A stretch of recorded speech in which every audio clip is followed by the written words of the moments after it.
Musically meditated. All right, welcome to Musically Meditated, episode 45.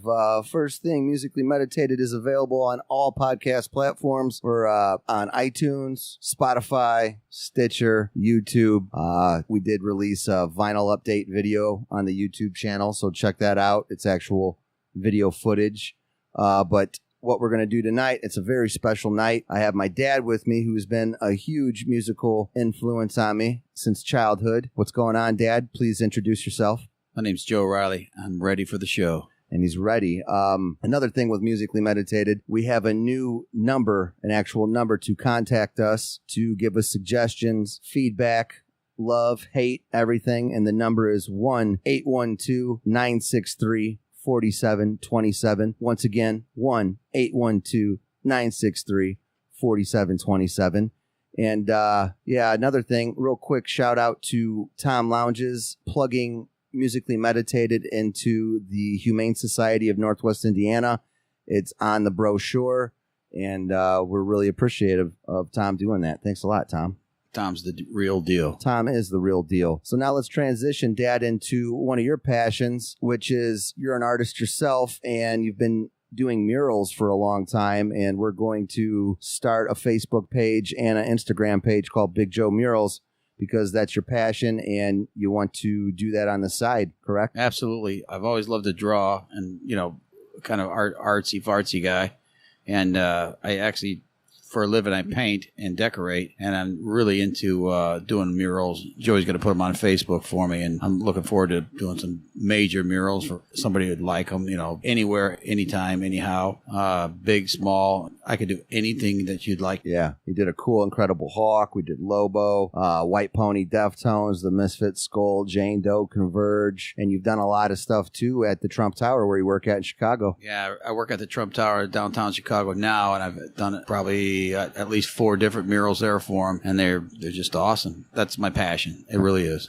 Yeah, so everybody be on the lookout for Big Joe Murals. We'll have a link in the description. But tonight what we're going to do is we have a collection of our ticket stubs throughout the years, and it's going to be a really cool episode. I'm going to go through Dad's ticket stubs and ask him about each one and his experience, and then he has my ticket stubs, and he's going to go through them and, name the time and the date and the band, and we're going to go through it like that. But real quick, Dad, as far as your musical background goes, I'm aware of Grandma and Grandpa weren't the biggest influence, but some of your first albums, what were they, and where'd you get them, and who was the big player in, rock and roll for you growing up? Well, I tell you what, I growing up, I used to just like music when I was very young, and I used to run over to a friend of mine's house. His name was Carl Keefe, and they had like 13 kids in the family, and I always had music playing, and we played a lot of albums and stuff like that. And I really liked, in the early days, man, I was probably like, I'll be 57 this year, and I go way back to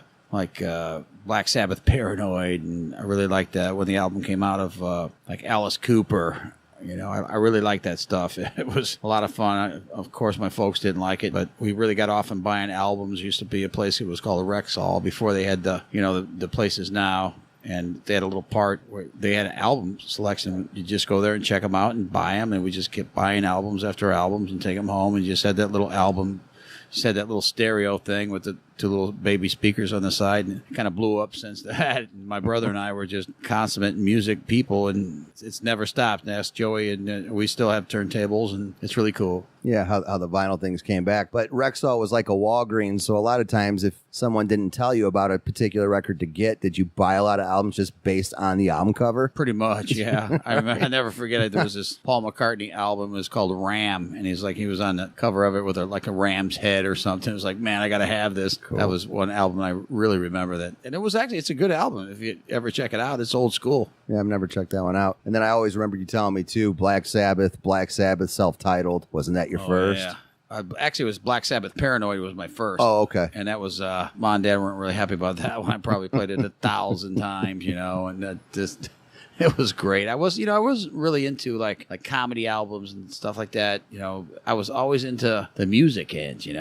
I'd never forget my mom and dad said, "Well, here's a good album for you. It's called Jesus Christ Superstar. It's like a double album set." I'm like, "Oh, okay, thanks for that. But thanks, but no thanks." And we just jumped back in it. And what was the your second one? I remember you telling me too. It was Alice Cooper. Which album? Yeah, it was the $1 Billion Babies. It looked like a wallet, and you opened it up, and he was in there, money all over with a little baby throwing in the money, and that was man. I think I was like in 5th or 6th grade. I remember the teacher's like, "You like this?" I'm like, "Yes, I do." This is my favorite album right now. In 5th grade. That's so cool, man. How about like certain households? I remember you mentioned the Peters house and the Paris house. Oh, yeah. When we moved from one side of town to the next side of town, it's like 7th grade or something, and we met the Parises. And everybody would go to their house after school, and somebody played the drums. Everybody was a musician in that house. So we just went in there and talked about rock and roll. Then down the street were a guy named Mike Peters, and he had a brother that played guitar, and we just go there and hang out. He had Marshall amps, and they had like 10,000 different albums, and all you do is talk music and play it, and listen to his brother play it, and it was really cool. I remember his brother was like Tooth, Fang, and Claw. It was Ted Nugent. He could play Great White Buffalo, and that was like unbelievable if somebody could play that, Just sit there like, yeah, wow. I was like, man, this guy is cool. You had to bring him like little somethings if he played some stuff for you, but that's a story for another day. Another day, little something, something. But me too. Growing up, there's always like the cool guy that shows you the cool album or the cool music. Yeah, he was like 6 years older than us too. Yeah. But then like the Tonup boys, they were all our age, and we'd always just run and get the album that came out. They used to have a place in Hobart, was called Doogleby's. We'd run up there and buy albums, and they anytime Hobart had like a little record shop, they'd shut them down right away, because they'd sell like little pipes and little papers and with their albums, and it's like Hobart was like out, No head shops. Yeah, no head shops. But then it was like what's that one I was telling you about? Doogleby's. And it was really cool. They had everything.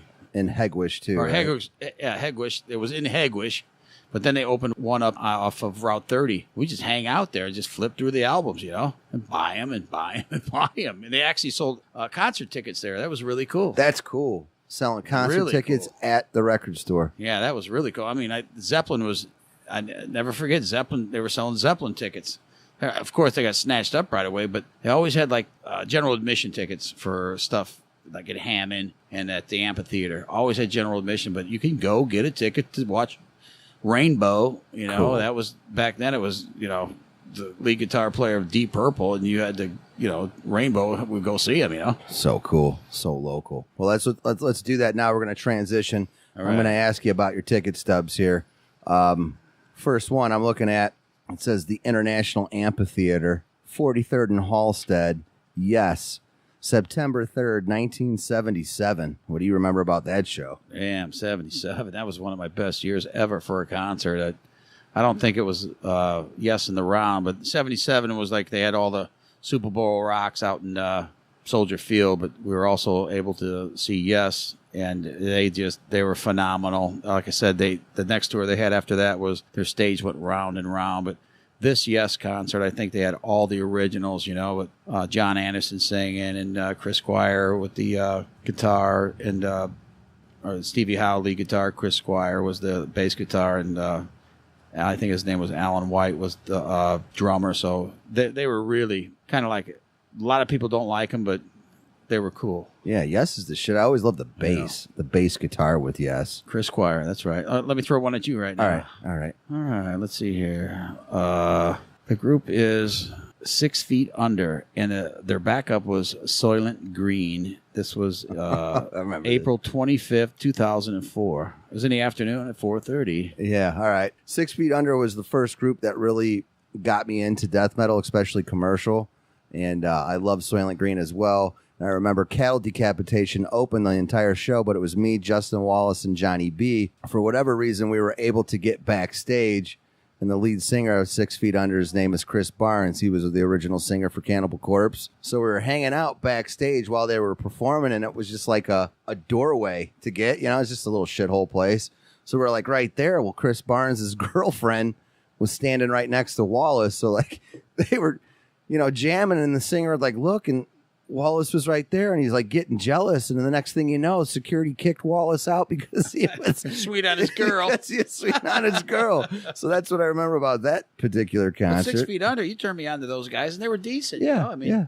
They did a really cool death metal album of like all covers, AC/DC and Thin Lizzy and shit. 160 West Joe Orr Road, Chicago Heights. So I mean, it wasn't the biggest show ever, but it was a $20 ticket back in 04. So it wasn't no local stuff. No, it was death metal at its finest, man. Like you said, Chicago Heights. I don't even remember the name of the place. It's been such a long time ago, but it was a good time. Wallace got kicked out. He was all pissed off, and we were able to hang out with Soylent Green. They took us backstage, and we did backstage kind of things with Soylent Green. So then Wallace was like, "What happened?" Like, well, you missed out, dude. And you shouldn't have been getting frisky there with Chris Barnes' old lady. Hey, what happened to Chris Barnes? Where's he at today? Is he still with 6 Feet Under? He is still with 6 Feet Under. Still with the same girl? I don't know. Are you Chris Barnes? Are you still with the same? Chris? Are you listening, Chris? I don't know. But I would like to see Chris Barnes get back with Corpse. That would be good. All right, my turn. Transition. Here we go. Park West Jam presents George Thorogood. Wednesday, November 11th, 1981. Wow, man, that was unbelievable concert. I think I took your mother, and Thorogood was just, I don't know if she was. Check it out. I don't know. No, I wasn't married then, but I still think I might have took her to that one. It was unbelievable, man. Thorogood, especially at the small venues, he was just a crazy man. And back then, he just kind of came out. Nobody really heard of him then. And I never forget that he jumped off the stage. And they had like tables. You ever been to the Park West? And their tables was just in a row. And he like danced like Chuck Berry up and down the tables, kicking all the drinks over. Man, it was incredible. That was one of my favorite. Like, look, it was Wednesday night, November 11th, 1981. What are you doing? 2 drink minimum. It says here. You got to be 21. I think I was not 21. I think I was 1981. I think I was 19, but. They let us in, and George was awesome. Hell yeah. All right, what you got for me? We got little Soulfly / Morbid Angel. What year? This was February 22nd, 2005 at 6 o'clock. What was it at? What House of Blues? Dearborn Street. House of Blues. That's House of Blues, yeah. What I remember about that show was Morbid Angel. I love Soulfly, but I was kind of over them at that time. But definitely Morbid Angel. We were there to see. They were the headliner, and they have a guitarist named Trey Azenthal, and Mike Simmons was with me at this show, and Ricky Potney. Rest in peace to Ricky. But Trey was their guitarist who we really wanted to see. And was he a Morbid Angel or Soulfly? Morbid Angel's guitarist. Because I remember you turned me on to Soulfly. I think we got like a little. We have a poster down in the workout room of Soulfly. Oh yeah, they disappointed. No, they weren't bad, but we went there to see Morbid Angel and to see Trey perform. And like I said, he was a wall of sound. Pete Sandoval, the drummer, was awesome. It was a great show, but Trey's rig just stacks, and he just was over powerful. And then Soulfly was a weird, yin and yang to them, and they always brought what's the word? They brought the heat to the kitchen. Like I remember that particular show. Like people would jump a lot back then. It was a Tuesday night in February. So I mean, what are you doing on Tuesday night, February 22nd? Hey, let's go see Soulfly Morbid Angel. I bet you took some warmers with you. Oh yeah, we did. But what was cool, I remember about that show, people would jump, especially for Soulfly, and you could feel the whole freaking floor going up and down. Oh, I love that shit, man. Super cool. I do that at weddings, and Mom gets mad. Jumping. Jumping. Pogo. Yeah, she calls it. Quit pogoing. All right, here we go. My turn. Maryville, Indiana presents Alice Cooper. July 18th. It was a Saturday, 1981. Wow, it's been that long, huh? It's Cooper, I think it was $11.95 for a ticket, dude. I think it could have been that Welcome to My Nightmare, that tour, 81, he was kind of out of the loop because like I told you, one of my first albums I ever had was Cooper $1 Billion Babies back in the 70s, but I always wanted to see him. For some reason, I was never able to. I took your mom. It was on a Saturday night, Maryville, close by. You could drive home with automatic pilot, and he did not disappoint. That's for sure. It was a really great show. And rest in peace. Last time I drove past the Star Theater, it's a parking lot, dude. It's a parking lot, yeah. You know, the Star Theater is no more, yeah. So I've, only knock I had against the Star Theater. Actually, I worked there when I was in high school, but that's a story for another day. They fired me. But it was, it was so close to home, man. Cool. All right, here we got here for you now. It is, let's go with, let me see. I want you to talk about this one here. Cannibal Corpse. Okay. And it was at the House of Blues on Tuesday, August 22nd, year 2000. Man, you were young there, man. That show. All right. It was August 2000. Tuesday, August 22nd, 2000. I don't remember who they were playing with, but I got a very good story about this. We took a group of people, at least 2 carloads, and this was that group. It was like me, Ricky Potney, Mike Paris, both you guys rest in peace, and then it was like the Dustin Webbers.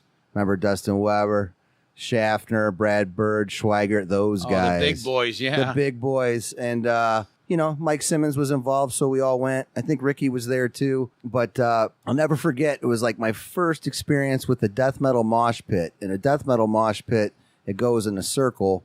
It's like a circle pit. And if you fall down, people pick you up. Nobody's trying to hurt you. But I was so young, like you said, 2000. I mean, I was probably a junior. Damn. Getting ready for it, for Corpse to come out, and there was this dude with the shaved head and built, and I'm like, hey man, just trying to break the ice. How many times have you seen Corpse? He's like, I just got out of the penitentiary. I'm like, oh shit. You never seen him then, huh, bro? No. And then I'm like, all right. And then all of a sudden he pulls something out of his pocket, and it's a bunch of pills. And he eats them. I go, what was that? He goes, a little bit of everything. I'm like, oh, shit. Okay. And then he wrapped a chain around his fist. For the mosh pit? For the mosh pit. And then Cannibal Corpse came out. The mosh pit was very intense. Like I said, we had a good squad of Hobart guys there with us. There was a little bit of a situation. Nothing got out of hand, but everybody had each other's back. So that was that experience. But it was my first prison dude, death metal Corpse, all the Hobart tough guys, Yeah, you saw him more than once, it looks like, here, too, huh? Yeah, I've seen Corpse a few times. But, yeah, that was a great show. Cannibal Corpse always delivers. All right, here we go, dude. The Rolling Stones, Rain or Shine, Soldier Field, July 8th, 1978, and the ticket was only $13. Oh, yeah, that was like, it was the biggest show on earth. There was, I forget what, might have been a some girls tour, and everybody had to go see the Stones. I remember my brother made this big sign that said "Get stoned with the Stones," and to be honest with you, I wasn't really pumped up with it. I wasn't. The performance? I was not pleased with it, to be, it was an all-day affair out at Soldier Field. There was 1,000,001 people, it seemed like, and I've seen better shows.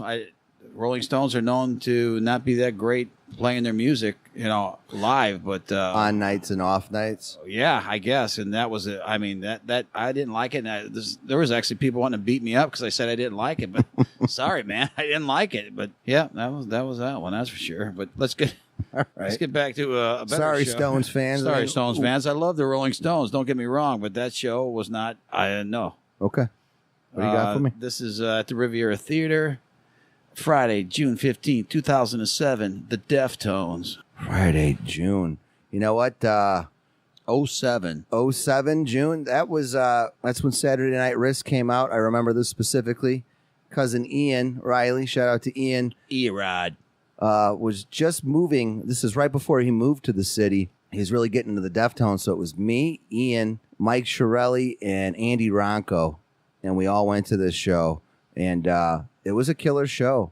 At the Riv. That was like a dark time for me personally in my life. I remember that's when I blew my knee out, my left knee out. And what album were they touring with? Saturday Night Wrist. And the band as a whole was just going through some dark times. So everything about that performance, it was good. Here's what I remember. I don't know if it was that show. No, it wasn't. But the sound it wasn't the best at the Riv. And the Deftones were all like extremely overweight, So, all right. All I have here is should be something on the back. It is. There is, and it says 1979. The ticket was $9.50.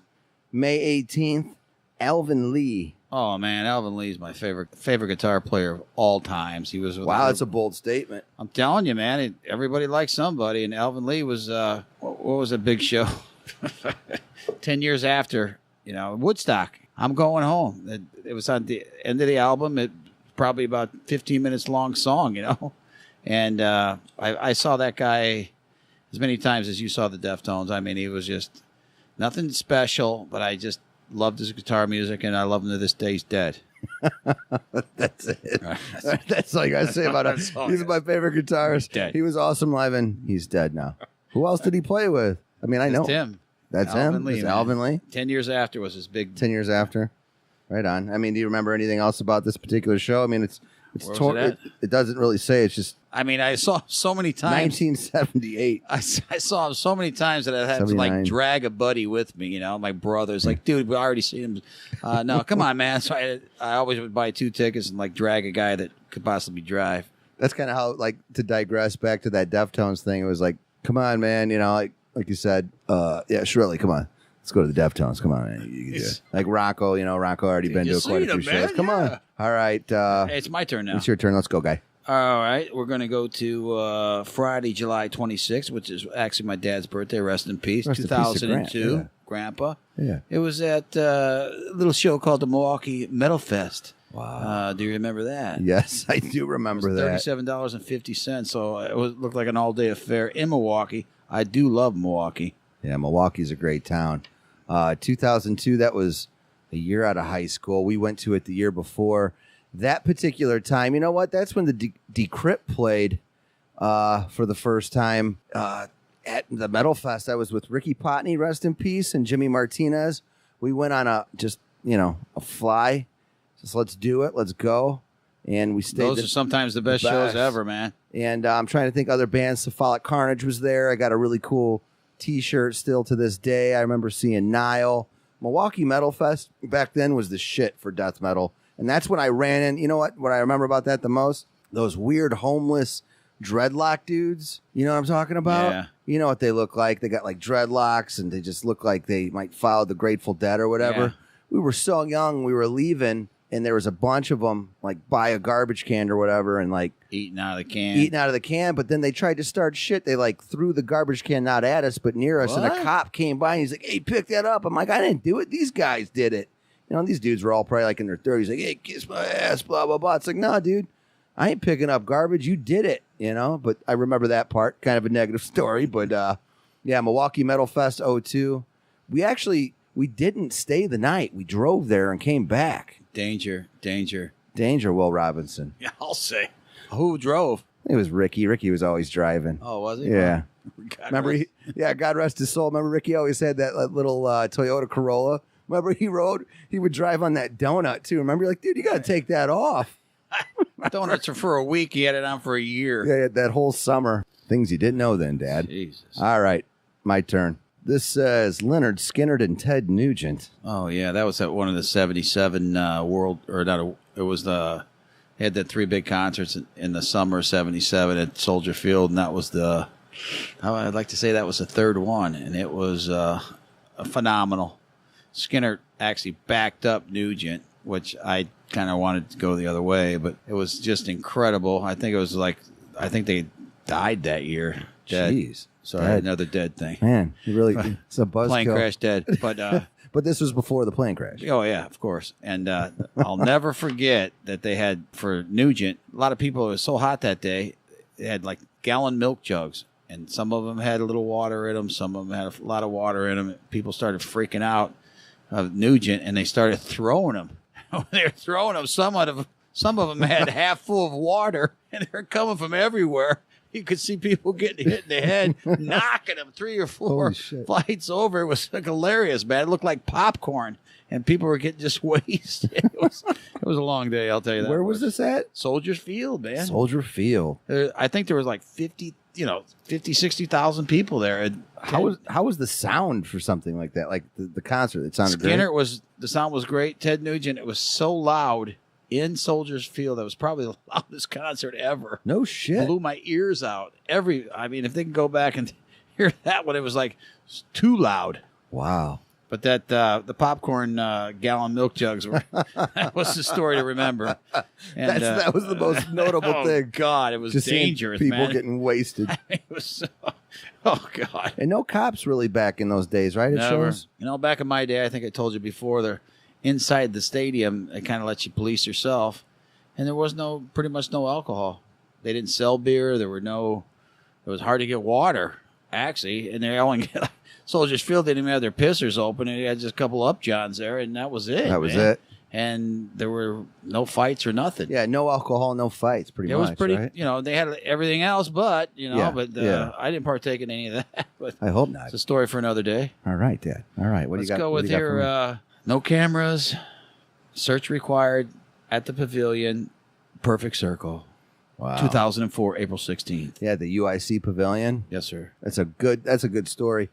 Justin Wallace was included on this. Well, went to a lot of concerts with you. Huh? Yeah, oh yeah, especially then. We took the South Shore because we were so young, and I think we were scared really to just drive to Chicago then. I mean, I was just probably 21, 22. 04. Yeah.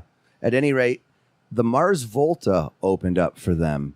And I remember nobody really knew who they were. And since it was at a college stadium, you couldn't even bring cigarettes. So the girls that we were with, they had to hide their cigarettes underneath their Body parts. body parts.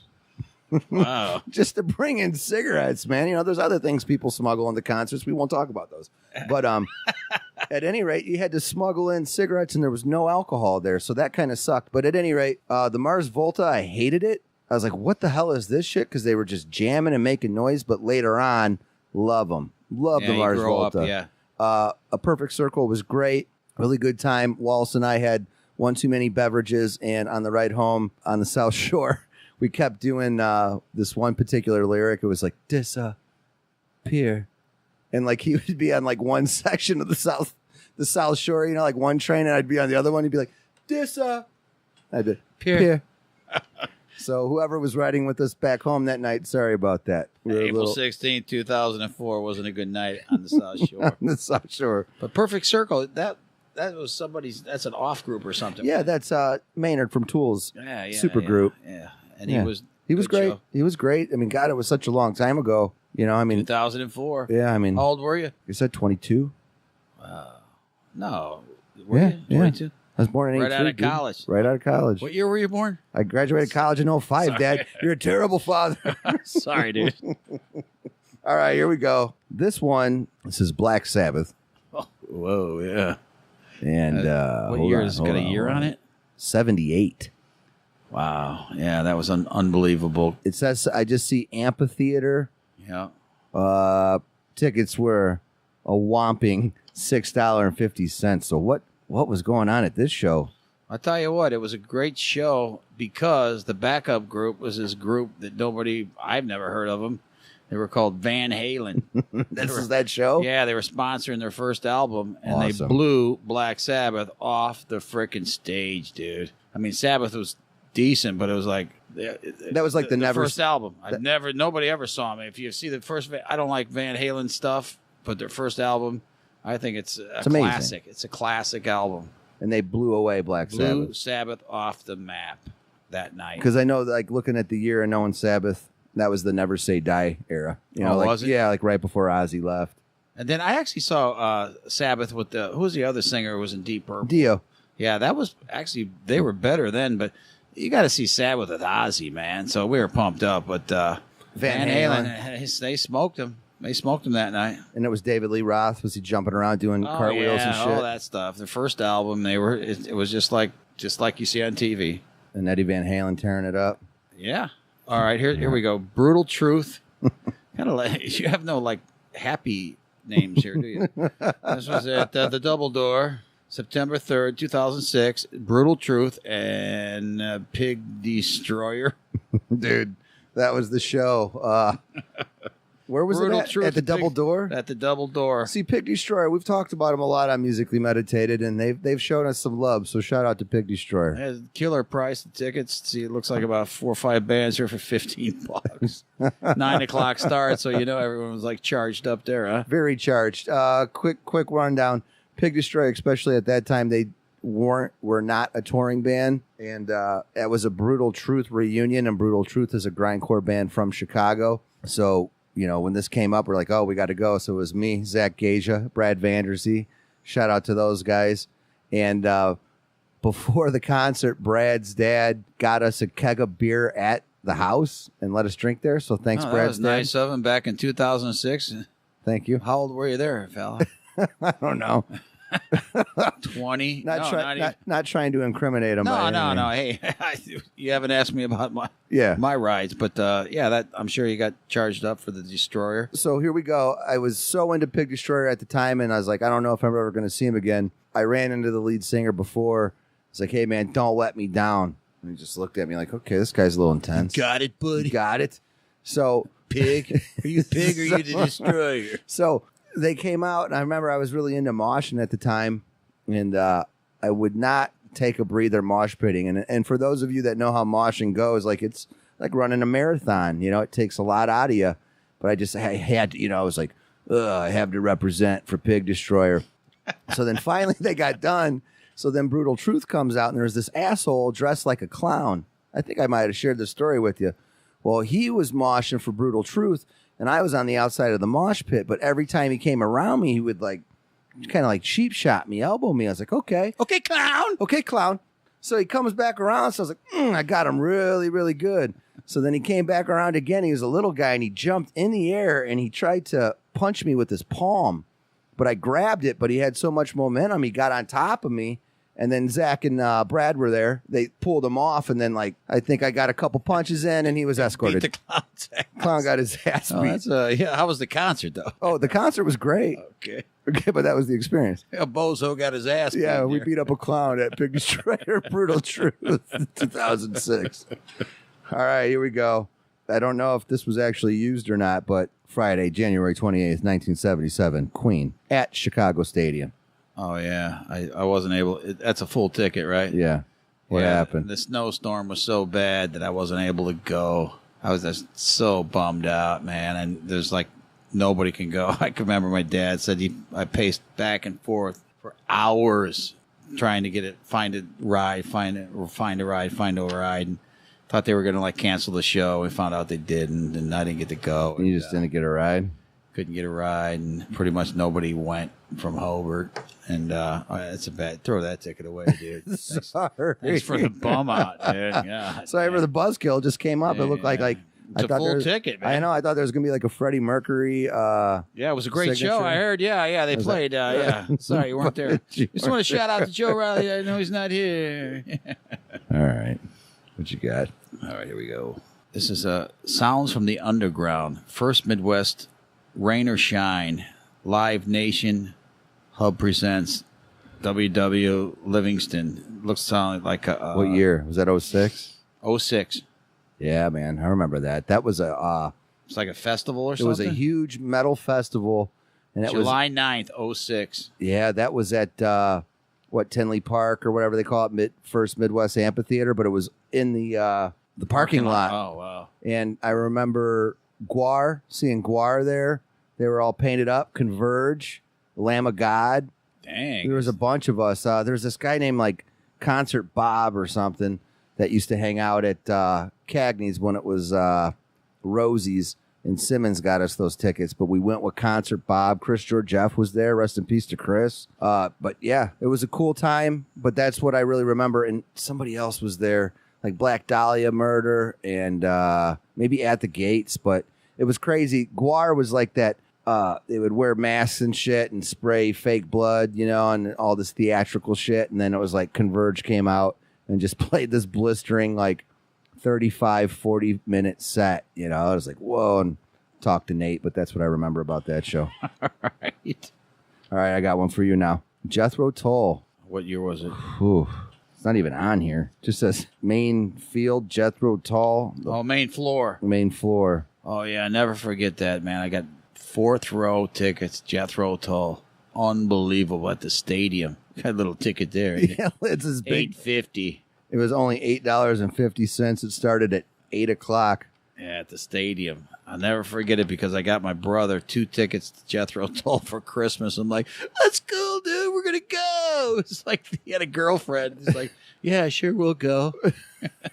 But did he go? Yeah, he and I went because they were his tickets. And Montrose, you heard of Montrose Yeah. with Sammy Hagar. They backed him up. I'm talking fourth row, man. We were so close. Well, actually, it says aisle A, row 13. Okay, 13. I thought it was fourth row. 13, 13, 4. This is close enough, close man. enough, guy. I Close think enough.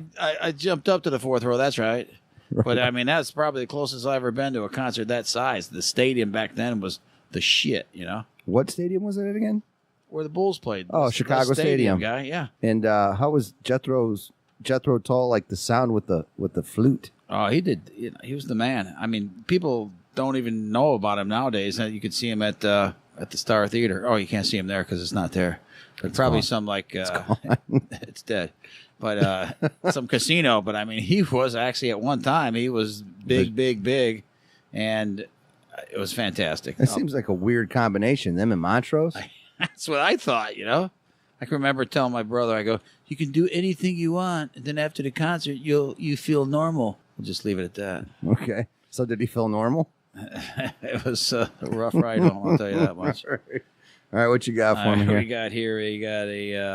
We got another Aragon Ballroom, the Deftones in 03. Yeah, I mean, we already talked about the Riviera at the Deftones in 07, so this kind of backs it up a little bit.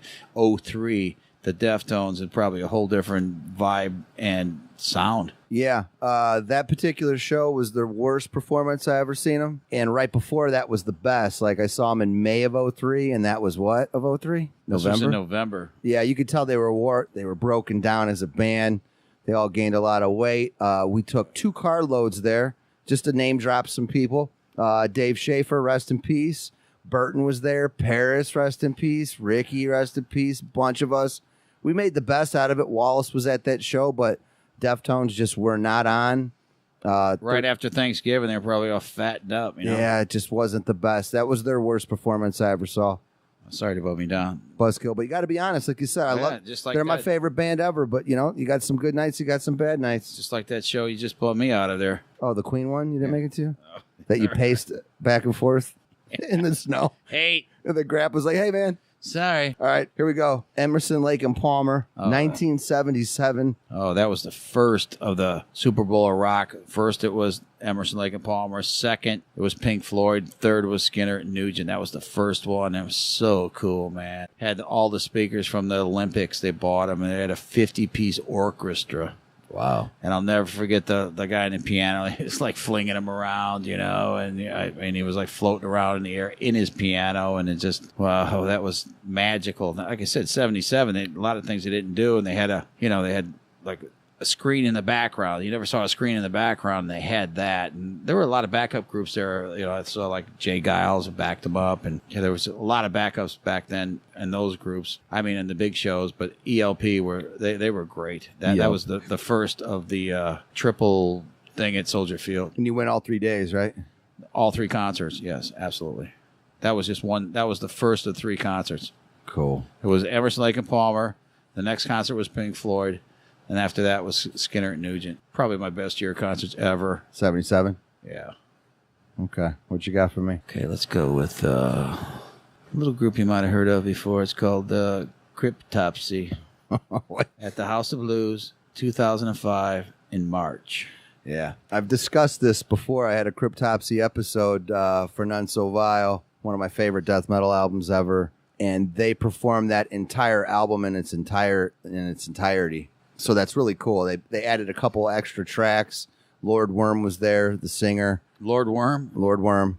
And, dude. I wonder what he's doing today. He's actually a professor. He's an English professor at a Canadian university. Damn. He's not a dummy. Really, really cool. 05. 05. Yeah, I'll never forget that show. Great time, great death metal experience. And that's all I really got to say about it. Everybody listening, you can go back to the Cryptopsy episode that I did in dedication just to None So Vile. For that guy? For that album. And they played that whole album at that show. It was really cool. House of Blues, too. Sometimes they're not loud enough at House of Blues, but they are classy, you know? Very classy. A little bit almost too classy. Man, all right, here we go. Your turn. Foghat? Oh, Foghat. December 29th, 1976. 1976. That means I was like 15 years old at the amphitheater. I like begged to go to the concert, and my mom and dad let me go. And my buddy's dad drove us there and gave my buddy a little bag of joy and dropped us off at the concert and picked us up when it was over. But back then, Foghat was like the shit. I'll never forget. There was this group that we never heard of, that nobody ever heard of, really, except if you lived in Detroit. A guy named Bob Seger backed up Foghat. So that was just like old school. But we all know what happened. Foghat is no more, but Bob Seger's on old school radio. But yeah, it was a great concert. It really was, especially with that bag of joy. That bag of joy helped out. What do you got for me here, guy? With the House of Blues, a little group called Mudvayne. Mudvayne, what was the year? November 20th, 2002. Yeah, I remember that show. I went with, it was just me and Mike Paris. Rest in peace. Here we go. Like you say, keep talking dead, but, you know, got a lot of loved ones that aren't with us anymore. But Mike and I went together, and they played with Taproot. And I heard of Taproot. Yeah. You turned me on to them. Yeah, they're from Kalamazoo. It was a great show. That was at the, like I said, House of Blues, and that's when you could feel the ground, like the floor actually moving, because people just jumping, like in the vibration. And what I remember the most about that Mudvayne singer, they're from Peoria, Illinois. He was wearing It's a cool name, though, ain't it? Mudvayne, an ape suit the entire time, like a big ape suit.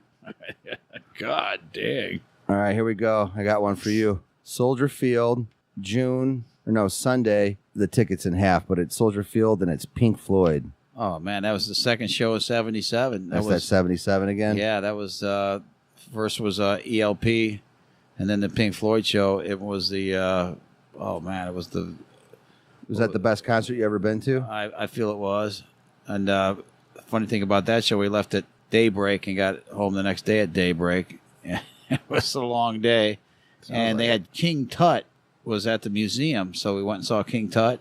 Then we went to Soldier Field and saw Pink Floyd. And what was the album before? It was the Animals tour. Was it Animals? Yeah. Cool. So we had all those animals like floating around, and they had the big screen. That was probably the coolest big screen thing I ever saw.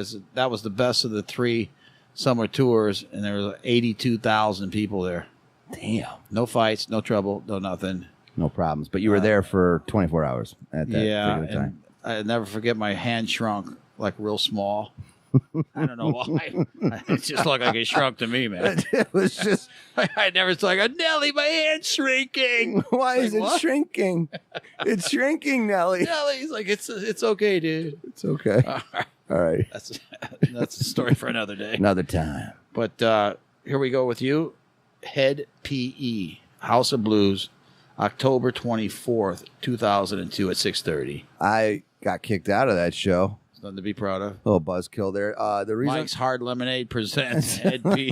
Too much Mike's there, huh, buddy? No, you know what? They were really big at the time. It was that whole rap rock thing going on, and I don't listen to them anymore. But you know, to those that still like Head PE, it is what it is.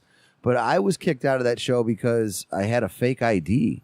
Because you said 02, I didn't turn 21 until 03. So I went in there to get a beer, and they're like, "What's this?" And House of Blues security, by the way, they suck. They suck, and they do not play around. So they broke it in front of me, and they go, "Get out of here!" Before the show started. Yeah, it's like I got in, and then I just went up to get a beer because I had the ticket, and I'm like, "This is fake," and they broke it in front of me. They kicked me out, and I tried to get in a couple more times, and then they threatened bodily harm. So then I got the message, and I actually got to meet. I was trying to sneak in through the back door, like where the bus parks and shit. And I met MCUD, who was the vocalist, and told him my situation. And we smoked a couple lefties and cigarettes together. And he's like, "Hey, man, I'll try to get you in," but it didn't happen. And yeah, that's that experience. So we'll end on that buzzkill because we got more. We got more in the future, people. But now what we're going to do is transition into shows that my father and I have gone to together. Yeah. And I'm going to start with this one. Here we go. Jam presents Tool, no cameras or audio recording at the Auditorium Theater in Chicago, 50 East Congress Parkway, Saturday, May 13th, 2006. That's 2 days before my birthday. And I remember you got me this for my birthday and graduating college. Let me see that ticket. Yeah, man. check it out, man. Look how shitty tickets have gotten. You know. Yeah, well, that was a piece of paper. That's like when they started doing papers instead of, Like ticket stubs. stubs. You don't even get stubs anymore, right? Now You it's a can, phone thing. You know? but yeah, it's either phone. But yeah, we had to. We printed that out. Oh, that was so cool. That was the 10,000 Days tour. Oh, yeah. This actual concert, the whole audio recording is on YouTube. So this experience we had together as father and son. Hey, but, man, I remember What do you this. remember? What do you remember? Hey, we sat first row balcony, remember? Mm-hmm. First row balcony. And Joey's like, hey, man, we're going to be standing the whole show. I'm like, dude, this first row balcony. We'll be watching people stand. And we stood the whole show. And it was worth every minute of it. I just love that group. He turned me on to him when we got railroaded to go down to Memphis one time. And this album came out. It was like, what was it called? 10,000 Days. Yeah, and I'm like, what is this, Turned me on to it. We jammed to it. I go, if they ever come to town, we'll get them. And I could never forget. It's like they're coming to town, but tickets are impossible. My buddy got them for us. You knew like a ticket broker, dude. They were like that was the hardest ticket to get in Chicago. Yeah, at that time. And we got them. And they did not. Yeah, suck. They did not disappoint. Yeah, they did not disappoint. Wow. Look at that ticket. Yeah, there it is. That was a really cool experience because Jam Presents. I don't know how accurate this is, but I recall somebody saying the last time this place, the auditorium was used for rock and roll was like Hendrix or something. Balcony 1, row 1, seat 207. That's pretty much right in the center. Right in the Shintra. But yeah, remember how the drums were set up? Danny Carey, it was like they had a real... It's backwards, man. Yeah, he was like backwards. I'll never forget either. I was in the urinal or in the pisser, and I look at the guy. What do you think, man? It's great. He goes, Satan lives. I'm like, what the hell?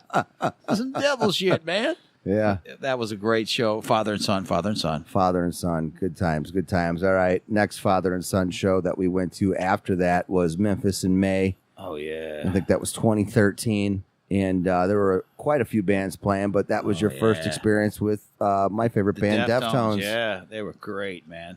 I could see why Joey liked them, and it was a nasty, cold, wet deal, but we did it, man. We did it. They played, and it was actually kind of like cold, where actually steam coming off of people, remember? Yeah. I'll never forget that. It was just rain and mud. What and album wet. was that? That was Koi no Yokin. That was it was the Koi no Yokin tour. What was the album look like? The little babies? No, it's just kind of got this like almost like a Japanese. It's a Japanese term, Koi no Yokin is, but it kind of just has this modern hotel. I don't know how to describe the album cover. It was well worth it, though. I never got the. Joey was always big on the Deftones. I was like, I don't get it. Well, when I saw him, I got it. I'll never forget. We were kind of inebriated there. I don't know what was going on, but it was kind of rainy and nasty. And we left the deal, and we were standing on a corner, and where we were staying, all of a sudden a car drove up. Get in! Remember that? Yeah, and it was Mark's. It was Mark's wife, yeah, our cousin's wife. Our cousin's wife. People, millions of people. It felt like millions of people everywhere. We got in the car and drove home. It was a great show, ain't it? Great show, and that was cool that we were able to get there. I remember it was raining even when they played, but Chino, remember he wore like a cowboy hat. Yeah. Remember he put it on and like a leather jacket. But I mean, it was like a damp, frigid, like 55 degrees, rain and mud. It was Memphis nasty. And mud. It wasn't Memphis and May. But that was ended up a great deal. It was a good thing. There were other bands that played, but that was the most memorable. Yeah, we don't remember that. Yeah, it was bounced around freezing cold. I think I bitched most of the time. We put like rubber or plastic bags on our feet. It was so nasty and muddy. Nasty. Remember? Yeah, it was nasty. But the Deftones were worth it. Yeah. They were. If you had to say what was a better performance, Deftones or Tool? Kind of a Tool guy there. My feet were a lot warmer. That's for damn sure. Helps. But I wouldn't mind seeing Deftones at the auditorium. At the auditorium, yeah, something inside. Yeah, I would definitely see them. Now they still tour. I don't know if Tool still tours, do they? Well, Tool hasn't put out a freaking album since 10,000 Days in 06. Wow. Well, must have made a lot of money off that puppy. Yeah, I don't know what's going on. Remember that one guy, the singer for Tool? He was kind of cocky. Remember, he Maynard. like raised his hands like, come on, clap harder. It's like, Yeah. come on, dick. You don't Yeah. clap. You keep playing there, pal. Yeah. Yeah. Maynard's kind of a dick about things. I really like Tool, but I hate cocky musicians. I mean, most of them are cocky, but this guy was like openly cocky. Yeah. Yeah. Where, no, that's all I got to say about that. All right. And we will transition into the last show we actually got to see together, and that was Black Flag at Reggie's in Chicago, South Side, so off of cool. 22nd.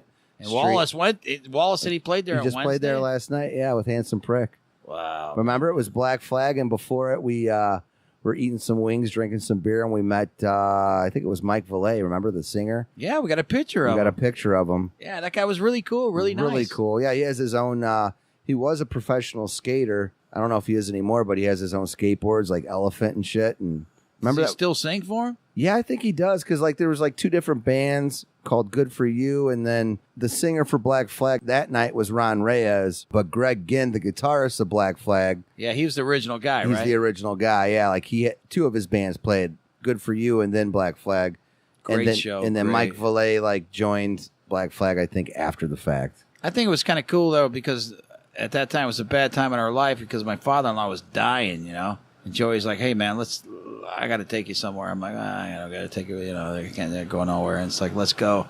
So we drove up there, and it was at Reggie's. And I was like kind of depressed, but it really got me out of my funk, and it kind of like was uplifting. And after I went to that, I wasn't so depressed anymore, and I was kind of like more of a cheerleader for my wife. And, my father-in-law did pass away, but instead of being like a bummer dude, I was like more of a like positive, I guess, and I attribute that to Black Flag, I guess. Yeah, thanks, Black Flag. Yeah, Thanks, I mean, flaggers. that's what music does, and that's what it's cool for, especially live music events. You could go and you could escape. I love live music. It's the best. You you're- can watch the guy play. Yeah, and it just kind of escape whatever's going on in real life, for that hour, an hour and a half, and then, bring that positivity back with you. Like, hey, that was a good experience. Now, here's real life again, and let's kick its ass. Yeah, I agree 100%. So, okay, we're going to transition into the hate mail part. We do get hate mail.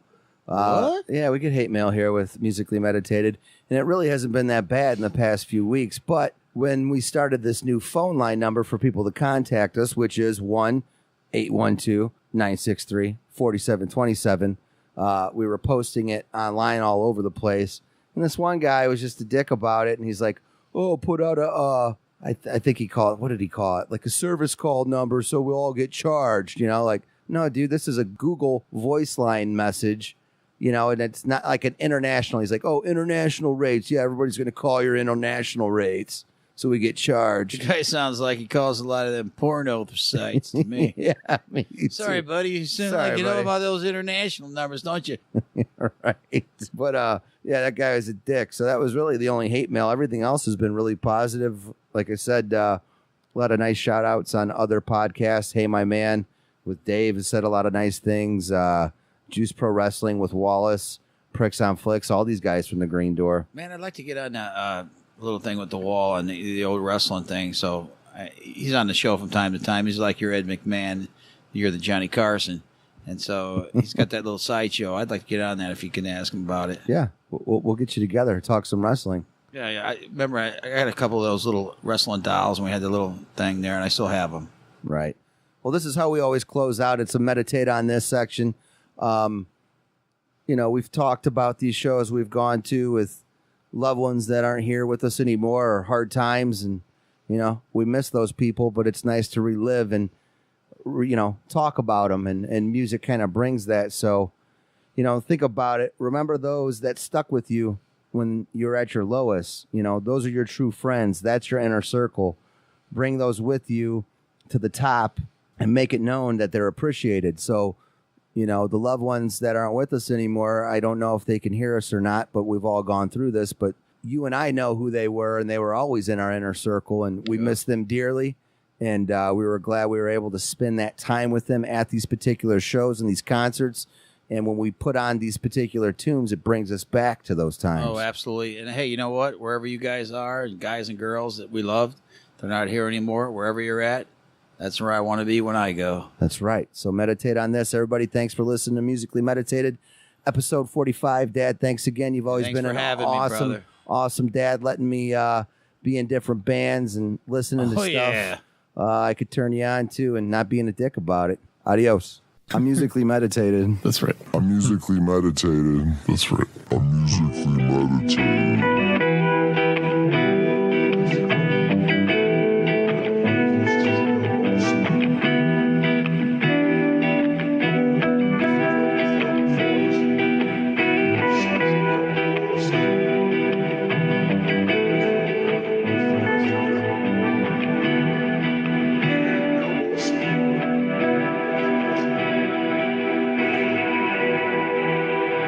Producer my ass over there.